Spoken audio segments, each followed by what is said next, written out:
Құрметті Нұрболат Yamaha YouTube арнама жазылушылар, қазіргі уақытта сіздердің назарларыңызға ұсынатын жақсы бір ән, өзіміздің қазақ эстрадасының жарық жұлдызы, өзіміздің бауырымыз Қайрат Нұртастың орындауында құлақтарымызға әбден сіңген жақсы бір әнді Yamaha аспабымен, яғни синтезатормен орындамақпын.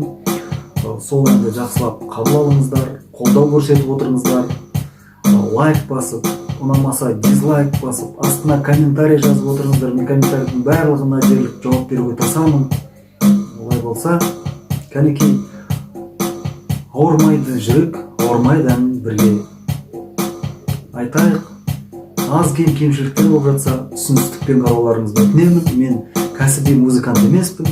Мен тек қана осы Yamaha синтезатор аспабына қатты қызығып, өздігімнен үйреніп, одан ары қарай сіздерді де керемет ностальгия сыйлап жүрген бір Алланың жаратқан пендесімін.